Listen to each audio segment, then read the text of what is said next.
Those cute, cuddly creatures that capture our fascination in zoos and endear themselves to us as pets aren't always so soft-hearted and affectionate. Get on the wrong side of a certain animal species and make them feel threatened, and you could find yourself caught in the crosshairs of a vicious animal attack. When animals attack. Hugh Glass. The story of 19th century fur trapper Hugh Glass is the stuff of legend. As the story goes, Glass was attacked and left for dead by a grizzly bear and her 2 cubs, leaving a body so mangled that his trapping partners began digging a grave for him before being interrupted by an Indian attack.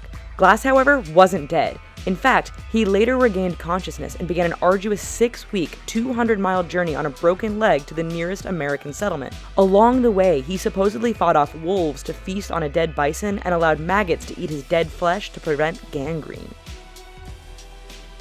Charla Nash.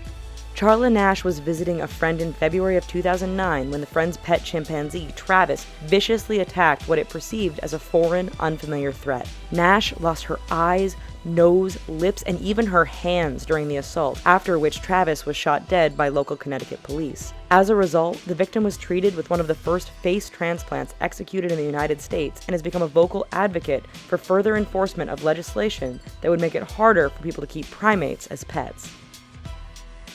Fabio.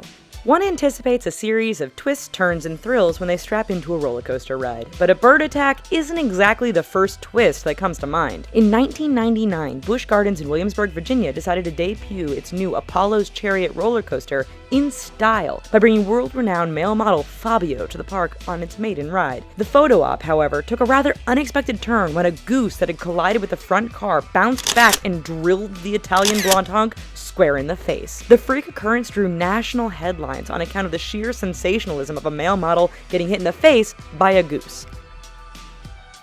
Phil Bronstein. It probably isn't a great idea to wear white in the presence of a hungry Komodo dragon. That was the lesson learned by San Francisco Chronicle executive editor Phil Bronstein, best known as the then husband of Hollywood starlet Sharon Stone, on a trip to the Los Angeles Zoo in 2001.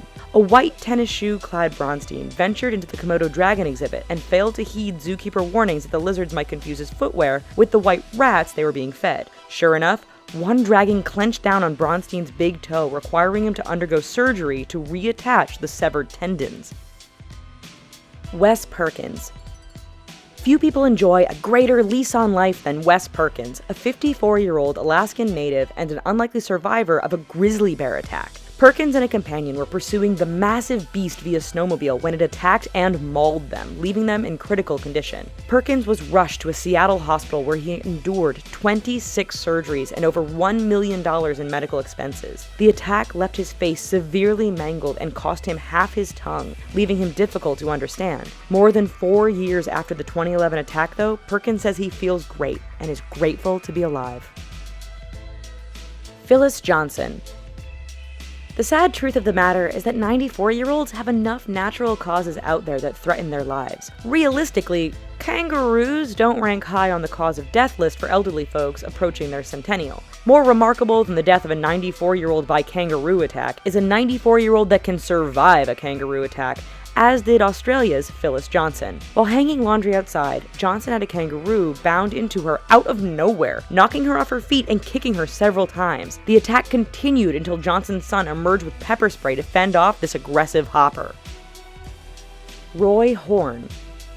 The thrill of witnessing one of famed stage magician duo Siegfried and Roy's Las Vegas shows was understanding the inherent dangers in what they were doing. Nowhere was that more plainly evident than in the presence of giant white tigers in their act. On October 3rd, 2003, that danger got a little too real as a 600-pound white Bengal tiger named Montecore bit Roy in the neck and hauled him off stage in front of horrified onlookers. Although Roy appeared to have little hope of survival, he managed to hang on through weeks of being in critical condition. He reportedly suffered a stroke and partial paralysis, with doctors needing to remove a portion of his skull to remove the pressure from his swelling brain.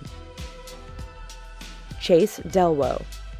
Desperate times call for desperate measures, and 26-year-old bow hunter Chase Delwo certainly was desperate on October 3rd, 2015, when he was attacked by a 400-pound male grizzly bear. The bear took a bite out of his head and leg before tossing him in the air like a rag doll. With few other options, Delwell thought back to a magazine article his grandmother had given him about the bad gag reflexes of large animals and jammed his arm down the bear's throat. Remarkably, the tactic worked, and the bear immediately ceased its rampage and fled back into the woods. Frank Harms. In 2010, Alabama resident Frank Harms was out for a walk with his dog when he stumbled upon an adult mountain lion looking for a snack. Good thing, then, that Harms was prepared for some of the side effects of living in the wilderness. After failing to intimidate the beast by making himself appear larger, he was able to respond as the lion knocked him down and pounced by stabbing the animal continuously with a pocket knife. The lion ultimately retreated on account of its injuries, leaving its victim wounded but alive next to an idle and largely indifferent dog. Steve Irwin. Fans around the world mourned the loss of beloved wildlife expert and TV personality Steve Irwin after he was fatally pierced in the chest by a venomous stingray in 2006. Irwin had been filming an underwater documentary called Ocean's Deadliest at the time of his death. Despite the title of the documentary, longtime fans, friends, and associates were stunned to hear that the man known popularly as the Crocodile Hunter had been done in by one of the ocean's most docile bottom feeders. His daughter, recent Dancing with the Stars contestant Bindi Irwin, has continued her late father's environmental conservation efforts. We hope you enjoyed this video. Check out our main page for more videos like this, and don't forget to click subscribe. Thanks!